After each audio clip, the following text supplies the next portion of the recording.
Took it on a little adventure to push the limits of anything that I'd ever done before. You flew right through part of the world we're living in right now, in the Middle East. It was pretty challenging to get through there because of, well, there's not a lot of general aviation out there. In fact, you were it. Yes. When you were there. If you like coming out here to Culpeper Airport, coming out here to Airfest, and hearing from guys like Tom Hazel that started the youth program, this stuff is really absolutely on the crazy stage.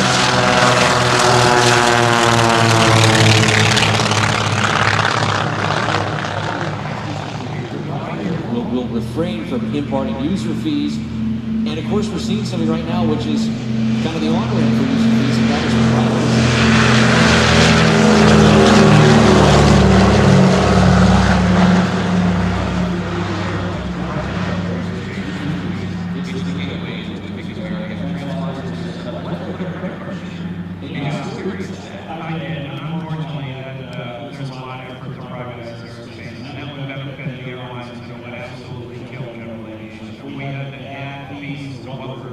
the freedom that we have, and we experience the freedom here that is experienced nowhere else in the world. The highest school technology uses $25.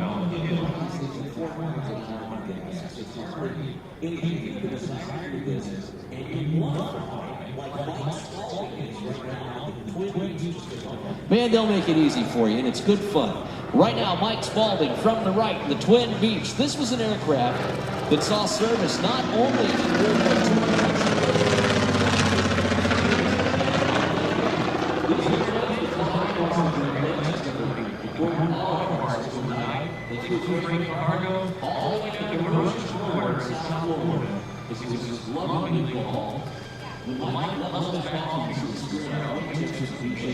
But right now, a D-Day veteran is making its way into the box, and I mean that. This actual aircraft flew in the Normandy invasion some 70-odd years ago today, and right now, they're bringing it in to show us that. Look at that.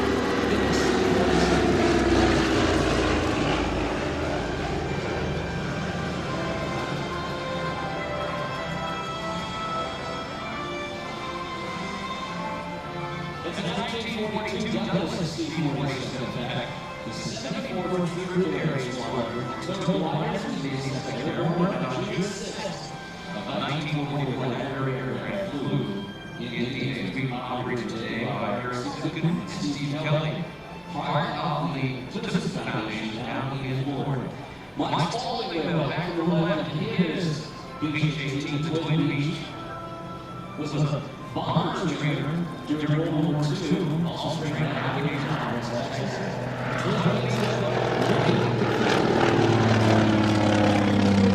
Configuration you can see right there. Telling the story of the freight dog pilots who flew late at night into stormy weather. All times remarkable, but those guys got the job done. Now to your left, see the Douglas C-47. A true veteran. This is 20 years.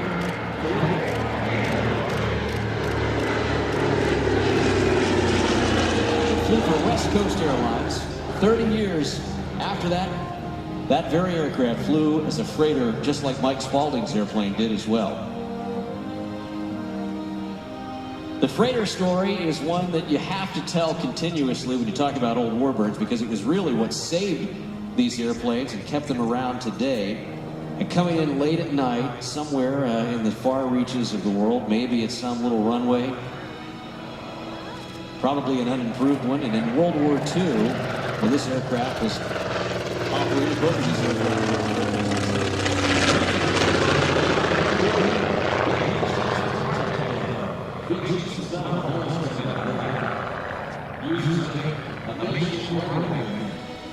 And we'll see the engines come back to full power on a go-around, a simulated safety approach here.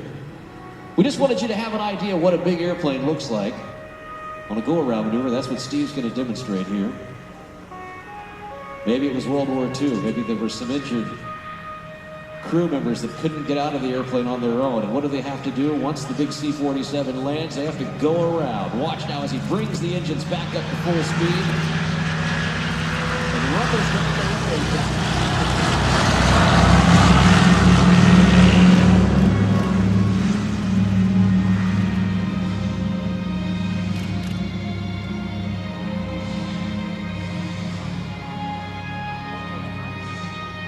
The story that these aircraft tell is such an incredible one. You just imagine a man like Dick Hull who flew the dual Tokyo Ray.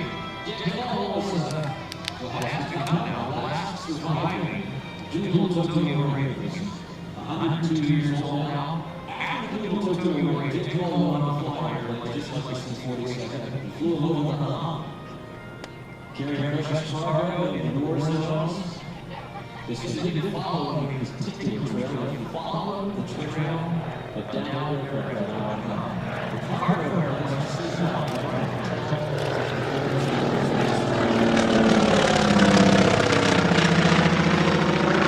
Two 985s on that airplane, big 450 horsepower engines on each wing, pulling it through the skies and all the way through history as a freight dog, and today flies as a transport for Mike and his family.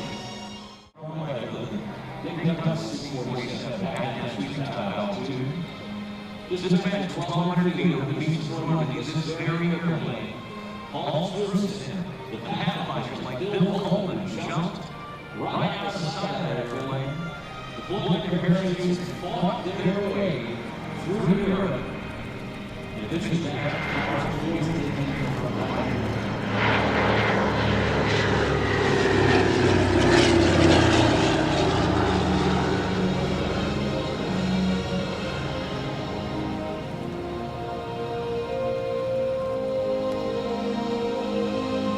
Twin Beech, built in Wichita, Kansas, has become one of the greatest light haul airplanes in the history of aviation. This particular aircraft that you see flying for you today by Mike Spaulding, this particular aircraft has told that story all so well. Hear the sound of those 985s, 450 horses on each side.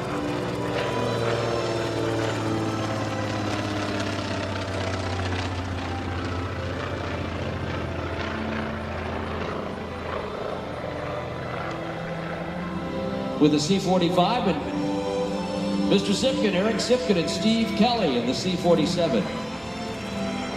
Slowing it back down a little bit here. This time for a full stop landing.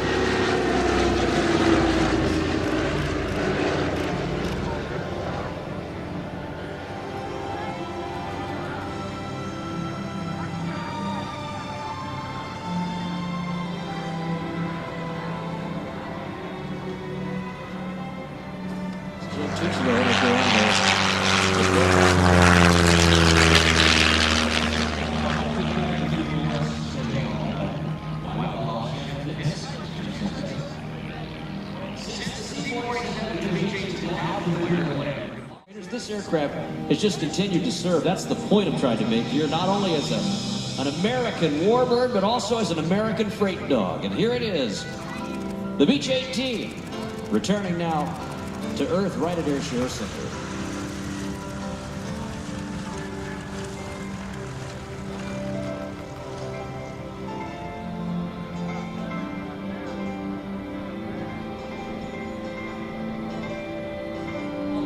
Jumped out of them will be long since gone. Continue to remember and tell their stories if you can, and help us keep this history alive.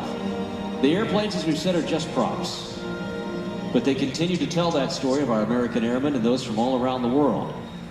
Watch him as he settles down for a nice little eggshell landing. We'll see two little white puffs of smoke as those big tires roll onto the runway. There they go.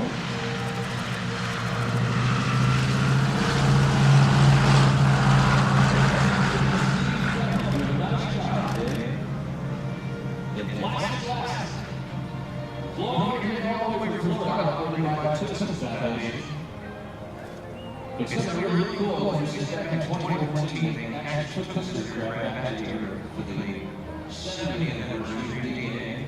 And in 2019, Eric Sipkin and Steve Kelly plan on returning Placid Lassie back to Normandy, the 70th anniversary.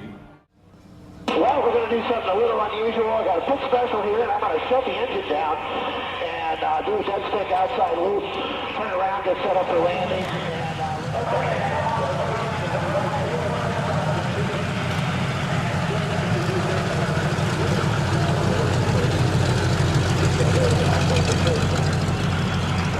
lines, checking my spot here. Altitude looks good. What a pretty day. Holy cow.